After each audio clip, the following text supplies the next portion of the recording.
We're in New York today for New York Comic Con. We're going to be revealing for the very first time Sleeping Dogs' brand new story mission add-on pack, which I can reveal the name to you now is Nightmare in North Point. We've really tried to do something a little bit off the wall that's still very much in sync with the game's Hong Kong cinema roots. We're really proud to be able to show this to the community for the first time today. We've been amazing fans of the game, so we want to show our love and appreciation as well. And the first one's actually called Nightmare in North Point, and that's coming out October 30th. The gates of hell are open! What were your first impressions of the game as a game when you first saw it?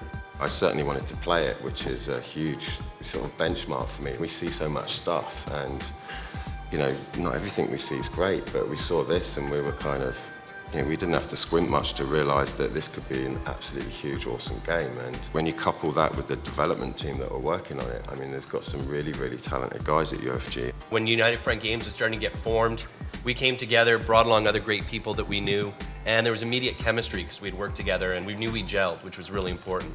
We did a lot of research. We threw around a lot of different ideas, and some of them pretty wacky. And then we basically, within a couple weeks, landed on the concept of the undercover cop. We knew that that was a very strong theme in Hong Kong cinema. And then basically we knew that we had to go in and make very engaging characters. So we knew that we had to do our research, really understand what these crimes are all about, really understand Hong Kong as a place, and then make Wei Shen a product of his environment. In Sleeping Dogs, we see Hong Kong as like a really important character in the game, and I think it's something that's added a lot of exoticness and a lot of color.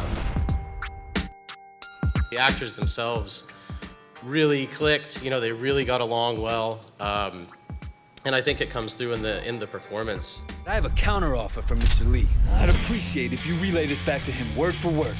Can you do that? So, does anyone have any questions?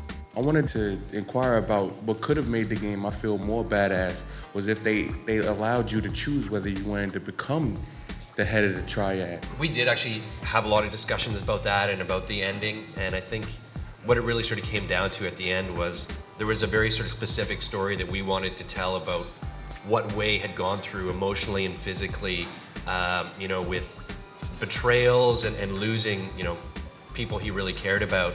And so with limited, you know, time and having to wrap the game up as well, felt like we wanted to tell that very specific ending, but it is a great point. Some people wanted to see more dating in the game, and we actually had quite a bit more dating planned. You know, we had like Lucy Liu and Emma Stone in the studio. We recorded a lot, but it was one of those things, like you said, when we were prioritizing and said, well, with everything else that Wei is dealing with in his life, is him going out and going on a bunch of kind of fun dates really that important? It doesn't further the story. We kind of de-emphasized that and really scaled that down quite a bit. I'm not supposed to eat pork, but I really want to know what pork buns taste like. Sort of like this soft, slightly sweet sort of bread, doughy with in the center some pork and sort of this like red barbecue-ish sort of sweet sauce as well. I don't think any of us realized the pork bun guy was going to become quite the phenomenon. I think when someone forwarded us internally that he actually had his own Facebook page and had like thousands and thousands of followers and likes, we were absolutely floored.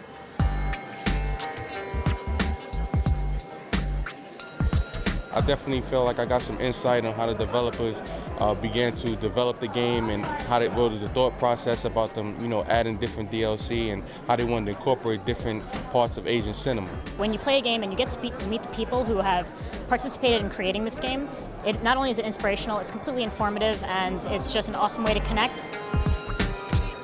My favorite part of Sleeping Dogs has to be the wedding scene with Winston. All of the fighting. Walking around listening to the pork bun guy. When I had to go into the gangster's house and destroy his feng shui furniture. The choreography of all the fighting is so smooth and so completely seamless that as a martial artist myself, when you watch this and when you perform these commands, it is so completely seamless that it's natural and it's beautiful.